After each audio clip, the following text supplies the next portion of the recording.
এই বৃষ্টির দিনে বন্ধুরা কেমন আছেন?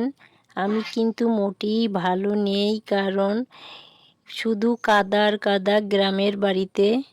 তো এই কাদা বৃষ্টির মধ্যেও চলে আসলাম একটা রেসিপি নিয়ে আপনাদের মাঝে। আজ রান্না করব চিংড়ি মাছ দিয়ে ডাঁটা আর আলু। তো প্রথমে কড়াইয়ে তেল দিয়ে আমি দিয়ে দিলাম পেঁয়াজ বাটা, রসুন বাটা, হলুদের গুঁড়া, পরিমাণ মতো মরিচের গুঁড়া, স্বাদ মতো লবণ ও কুটে ধুয়ে রাখা চিংড়ি মাছ।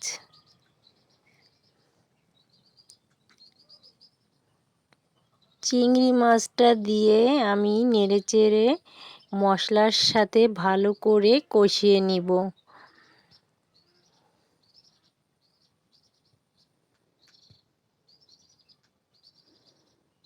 বন্ধুরা, আমার ভিডিওটা যদি ভালো লাগে অবশ্যই লাইক কমেন্ট করবেন।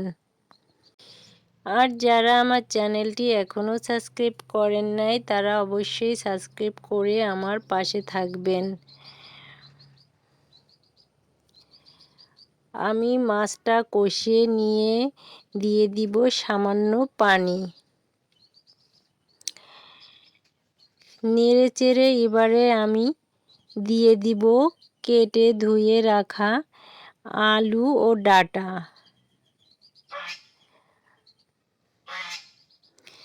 তরতাজা চিংড়ি মাছ দিয়ে আলু ডাঁটা রান্না করে একবার খেয়ে দেখুন, এত স্বাদ বলা যায় না।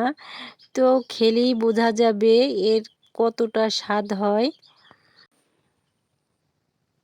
আমার কাছে তো খুবই মজা লেগেছে, অনেক টেস্টি হয়েছে, অনেক লোভনীয় হয়েছে। আমার ছেলে তো বলল, আম্মু অনেক মজা। তো অনেক ভাত খেয়ে ফেলেছি, তুমি আমার জন্য আরেকটু তরকারি রেখে দিও। এটা বলে ছেলে খুব মজা করে খেয়ে নিল।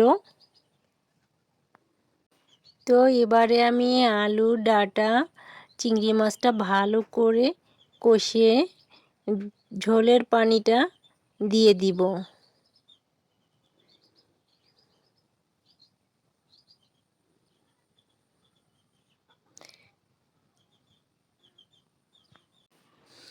বন্ধুরা, যদি আমার এই গ্রাম্য রান্নাগুলো আপনাদের একটু ভালো লাগে তাহলে অবশ্যই একটা লাইক দিবেন আর আমার পাশে থাকবেন। আমিও সবসময় আপনাদের পাশে থাকব ইনশাল্লাহ।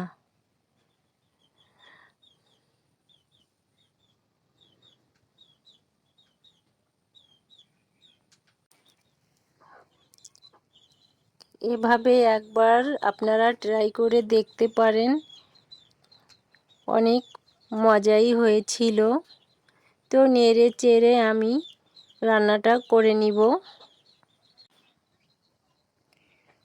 আমার রান্নাটা হয়ে এসেছে, এবারে আমি ভাজা জিরার গুঁড়ো দিয়ে নামিয়ে নিলাম।